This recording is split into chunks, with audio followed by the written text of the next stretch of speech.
صبري صبري تيفرج ربي صبري صبري يا ليلي تيفرج ربي صبري صبري Welcome to Focus on the Middle East. My name is Al-qazzaz and I am your host.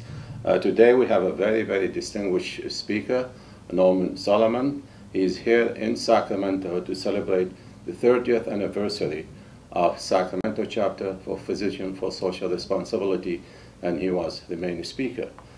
He's an author of 12 books on various subjects. He's also the founder and the president of the Institute for Public Accuracy.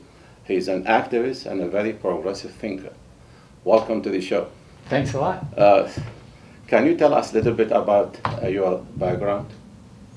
Well, as Bill Cosby said, I started out as a child.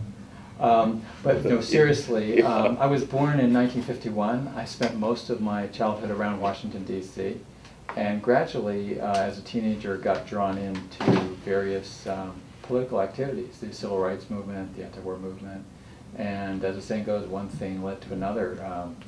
That's, I guess, 40 plus years ago. What makes you progressive? I mean, most of the journalists are, you know what I mean? Well, you know, as it happened, my interest in journalism and in political activism from the outset was pretty much simultaneous. So, unfortunately, in this culture, journalist has a rather removed connotation, dispassionate. The myth is the fly on the wall. Mm-hmm. So I don't particularly identify as a journalist per se without it being in a context, but I would just say that journalism should be independent, it should be assertive, it should flip over the rocks and look for facts, even if the facts are, so to speak, dangerous because they raise difficult questions. Your parent has an influence on your direction or not? Did who have an influence? Your parent.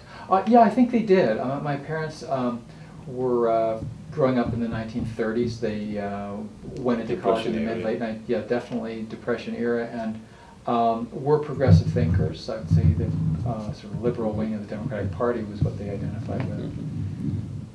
And they saw, as the civil rights movement was happening, that was clearly the case in my household. My parents were very supportive of the civil rights movement. Now, you spent the last week in Washington, D.C. What is your intake on the election of last week? Yeah. Well, I think it's the status quo squared and cubed. It's in the guise, the results of Republican victories are being portrayed as some sort of big shift against the status quo. I think as a practical matter, it reinforces it and amplifies the status quo, some of the more negative aspects. So you don't think there's change from yes, we can for the Tea Party or what? Well, unfortunately, I think since January of 2009, we've had an administration in the White House that tends to move towards Republican positions under the guise of being conciliatory and trying to find common ground. But since the Republican positions in Congress have been essentially a wall that has proved to be immovable, then to continue to split the difference with a wall means you keep moving towards that wall. I'm not only concerned that that's happened, but very apprehensive about some really pivotal things coming up. The Deficit Commission, December 1st, 2010, the reevaluation of the war in Afghanistan, the opportunity again to challenge foreclosures, which has not really been done very much by this administration. Those are three examples where, based on the past track record, there's not a lot of reason to be optimistic, but what's more to the point is we need to redouble our efforts to push in another direction. Well, do you think there will be any significant change to the right or to the left in the coming 2 years? Well, if the past is any guide, this administration in the White House will continue to try to be conciliatory towards Republicans, even in the process of saying we have differences of opinion. Certainly there are differences, but I don't see what I believe to be the best conclusions that should be drawn from the election results coming out of the White House. It seems to be more, well, let me give you a specific example. Within about 48 hours after election night, the White House in a public statement indicated that President Obama would be open to extending the Bush tax cuts for those who make more than $250,000 a year. So if that were done by, say, a labor union going into negotiations, we would say they're crazy. Because why would you announce before you go into negotiations that you're willing to concede and even say what you're willing to concede? So it doesn't, I believe, augur well. So you don't think he's going to fight for the so-called its principle? Well, it wouldn't be in character for the Obama administration in general. There are a couple of exceptions. You could say that the health care bill was ultimately a fight, but on the other hand, there were so many concessions given to big pharma and other powerful interests, hospital insurance, pharmaceutical, that it was somewhat scripted by those industries in terms of the final result. But do you think was one of the problems he did not focus on jobs? I think it was a huge problem, and it's not just a matter of saying in hindsight he should have done this or that, because beginning in early 2009, Paul Krugman, Joseph Stiglitz, Robert Reich, Dean Baker, Mark Weisbrod, many other economists were publicly and vocally saying, hey, you've really got to bear down on more of a stimulus, direct job creation. This is way too small. And that was sort of blown off. And I think one of the ironies is the White House was supposedly being run by very savvy, realpolitik, hard-nosed people. And they said basically, you progressives don't know how to win elections, you're pie in the sky. We know how to do this. And we know that we have to have this sort of approach. We can't have a big jobs creation program. In retrospect, if the White House had heeded the urgings of those economists and of many progressives, then the unemployment rate would have been much lower, and I think the results would have been better for Democrats on Election Day. Do you think it's going to be a good lesson for him? From now on, he should focus on jobs? Or he's not going to do that? I think it should be a lesson. I hate to be so downbeat. I don't see anything in his behavior to indicate that he will do anything but continue to be moderate, and de facto that means adhering to corporate solutions. Let me give you one other example. On election night, when Obama was elected president, he gave that beautiful speech in Chicago, in the stadium, and he said, the field, and he said, we have to make sure that Main Street, as well as Wall Street, will recover. And he very quickly made conscious decisions, of course at the urgings of the advisors, and you choose your advisors, you choose your advice, right? Course. He brought in people like Tim Geithner and others who urged him to do what he did, which was take care of Wall Street. He didn't take care of Main Street. Where was the liquidity that he promised? People couldn't get their loans, even small businesses, although they're much praised. And then, of course, the job unemployment kept going up. I want to shift the discussion to Iraq and Afghanistan, because you have written a lot about these two countries. Do you think we'll ever leave Iraq? By we, you mean the U.S. military? Of course, I don't mean myself. Well, the 50,000 non-combat troops have done an awful lot of combat since they became non-combat troops at the end of August of 2010.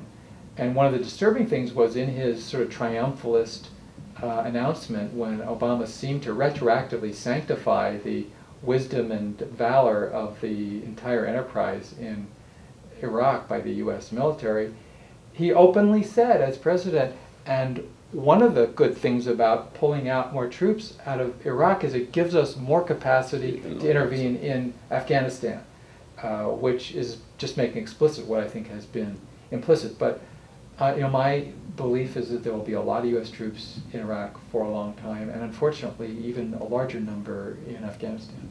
How come they don't talk about private contractors? They are part of the military forces, aren't they?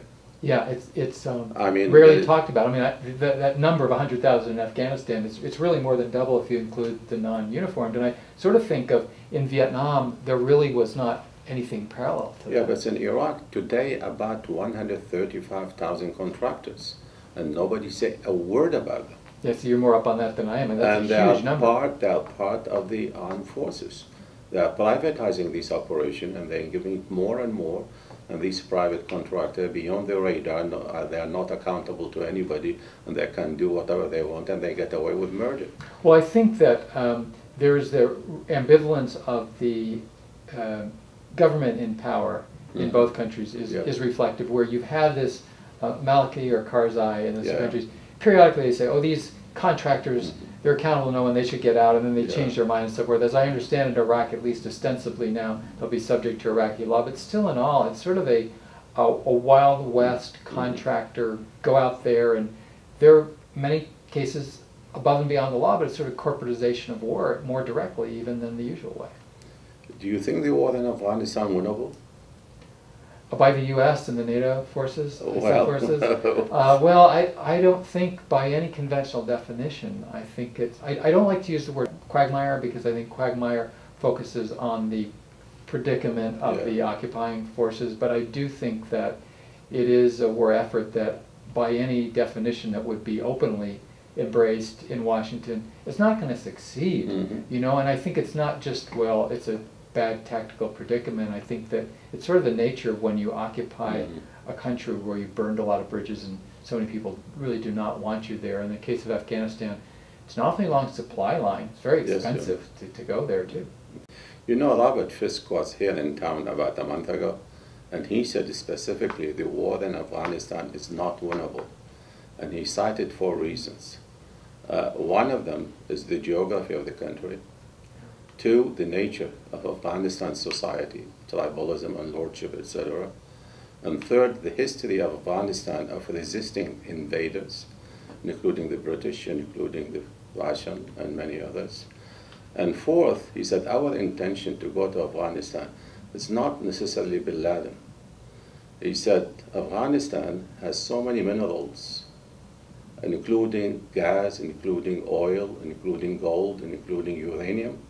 And the recent study tell us Afghanistan may have the worth of $3 trillion of valuable mineral in that country. He said that's really our intention, is not to get Bin Laden. How do you respond to that? Well, I think wars tend to be multifactorial.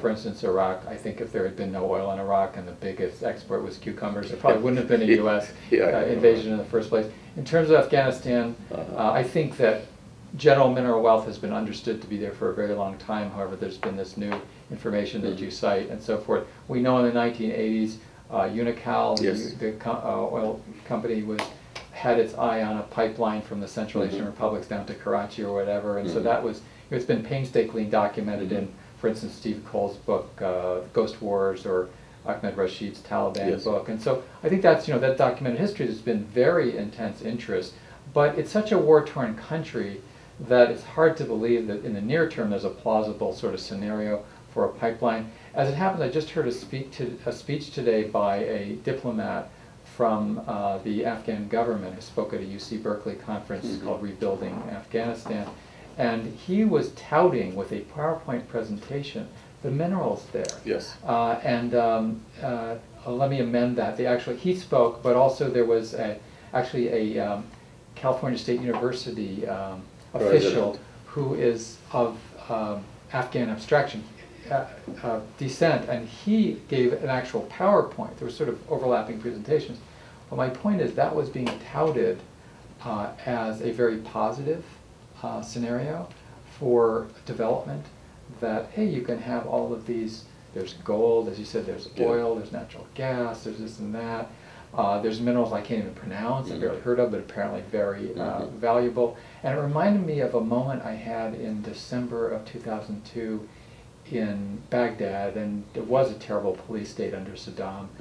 And we were out in a park, I was talking to the driver, and he looked at me and he said, all this oil has caused so much problem. And saying we would be so much better off without oil. So I thought it was sort of crazy today to hear being touted that the pathway for prosperity in Afghanistan is to do all this mining. It just seems to be a prescription for further disaster. I don't understand how that could be development path for a country with such, you can't even drive from one town to another half the time. And not only because of war, the infrastructure is totally crumbling. And it seems to me that agriculture is still the key there. And one little anecdote I'll tell is that when I was there in late